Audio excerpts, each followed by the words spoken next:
So there's this question, is Albion Online pay to win? And I saw Mogdone had made a video about that just real recently, and I was watching that and thinking about it. And what's interesting about this is that Albion Online is pay to win in one specific regard. It's pay to win in the sense that you can go into the shop and you can buy gold. So if you win and you bought a bunch of gold in the game, then I guess by definition that does mean it's pay to win, right? And yet I don't really think it's fair to say that Albion Online is a pay to win game. It doesn't feel pay to win to me. So why is that? And I thought that's really interesting, because the reason why I don't think Albion Online is pay to win is the same reason I wouldn't say that life itself is unfair or pay to win. So let's think about a really rich guy like Warren Buffett or Bill Gates, or somebody who's got so much money that they just don't even consider money to be a material concern at that point in their life. Do you think that they have a better life than you or I? The answer is probably not. Because maybe they can buy a 60-foot yacht, or I don't know, whatever it is. They can spend money and they can get fancy things. They can have a mansion. They can go anywhere in the world. And there's, of course, benefits to having a lot of money.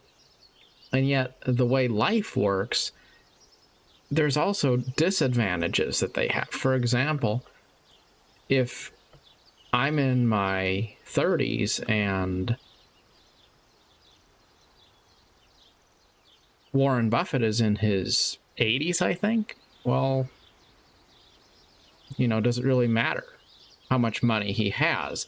I would never want to trade places with him, because I want my life journey.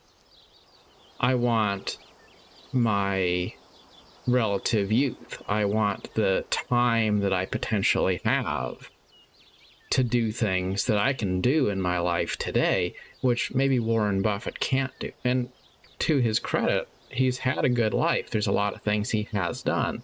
And yet it's not a true win or lose proposition, because maybe there's things that you can do with money after a lifetime of success and luck and things which I can't do because I don't have that much money. But then there's also things I can do as the person I am today that others are not able to do. Another example of this would be people who have a really high power career. My boss is a good example of this, actually, because he's not extremely important. Don't get me wrong. It's not like he's the president of the United States or anything like that. But he's more of an executive position, so he doesn't really get to disconnect from his job. And that's a really painful experience in some ways, to feel like you never can just disconnect, because you always have to be ready to reply to an email or a text message or a phone call or something. So he pays for that higher income with less of a sense of personal life and autonomy. Even things like being able to express opinions, maybe political opinions or religious opinions or whatever they might be. There's not a lot of people who are super worried about what I think about life. So I can pretty much share whatever's on my mind. It's not going to be a big deal. But if you have a lot of people whose eyes are all on you, then if you have an opinion and you share that opinion, then people are going to feel like they have to weigh in their 2 cents about it. So then you're going to start to feel like you don't have the liberty to really express yourself and things like that. So, I'm kind of getting off on a tangent, but the point I'm trying to make here is that life is really something where it is what you make of it. You could be comparatively poor and you could have a really good life, while you could be comparatively rich and you could also have a very low quality of life. And it's the same thing in Albion Online. You could be a free-to-play player who has no objectives, just signs into the game and hangs out, and you might enjoy the game.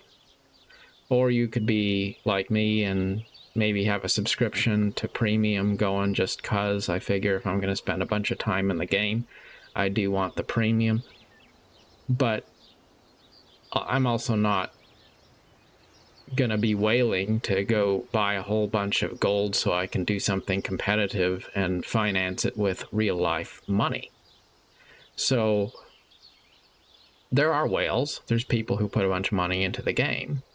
But then there's also people who put a little bit of money into the game, or maybe even no money at all into the game, and they may well have a better experience than people who do put a lot of real money into buying gold.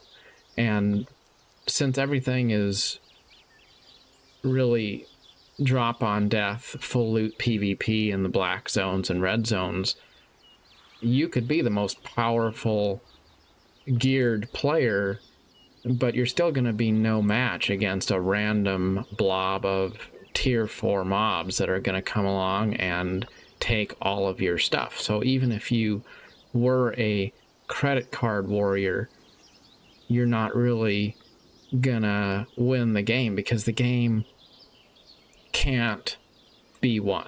There is no trophy that one player is gonna get that's gonna be able to let them say, I won Albion Online. You can surpass your own benchmarks, you can impress yourself, you can believe that you're showing off, but at the end of the day, nobody really cares. It's just your experience that you are investing in. And in this case, it is a thing where life tends to reflect art, and art imitates life, and Albion's very much like life. You can try to grind your way up, you can try to buy your way upwards, but at the end of the day, you can't buy youth, you can't buy love, you can't buy happiness, you can't buy peace, you can't buy a free pass to have superhuman abilities or immortality or invulnerability or any of those things. So since the real things that matter in life can't be bought with money, and even if you do buy something with money, at the end of our life, we're all going to be leveled. We're all going to be zeroed. We're all going to become dust, and we're going to pass it on to other players who are going to be continuing on when we're gone. Well, life isn't really pay to win because nobody wins. And Albion's not really pay to win because no matter how much you try to cheat your way forward or find this hack that's gonna get you ahead of somebody else, ultimately everyone is subject to the same rules of the game, and the game doesn't award anyone the title of permanent winner. Now, there are other games that have more of a pay to win element, games that have permanent paths of progression where you unlock something and then you're going to have that on your account permanently, and you wouldn't be able to get that through other means. But that's generally games that don't have mechanics for realistic losses. And the truth of the matter is, if somebody is not experienced in this game and they are doing risky activities in the game and they're financing it with their wallet, they're probably, in the end, going to burn out on the game. And secondly, they're probably donating a lot of their spending to other players. Now, I know some people do spend money to level up their characters faster, and the achievements in the Destiny board are permanent to a character account. That's true. But then again, it all goes back to what defines your sense of fun, because you could enjoy the game even if your character never progressed at all past tier 4. You know, there's so much you could do. If you choose to want to rush to a certain level of progression, that's still a personal choice. It's not something that's going to really give you permanent bragging rights. It's not really going to be a gateway to having a good experience. That's one reason why I tend to come back to Albion Online often, because it feels like a game where there's no objectives. And I do like that. I like it that maybe I have a goal that I want to see how much money I can make selling items or whatever it might be. But you can always compare your performance to your own previous benchmarks. So whether you're a free-to-play player or you're a casual or you are competitive in some way, whatever content you do, you know what a good day looks like in terms of bringing in profit and making progress on your character. So you can always, if you want to compete in some way, you can compete against yourself. And that's probably the most healthy way to look at it. Can you improve your personal economy in some way? You know, and maybe it's just something simple, like realizing that one particular resource sells better than another or something. Or maybe if you're an advanced player, there's a little bit more nuance to it. But it's a personal journey. And that's what I'm going to close with here. It's not about everybody else. It's just about you enjoying your experience. So my final consensus on that would be, no, I don't think Albion is pay to win, because I don't think the objective of the game is to win at all. In any case, wherever your adventures take you, I hope that you have a wonderful day, and thanks for watching.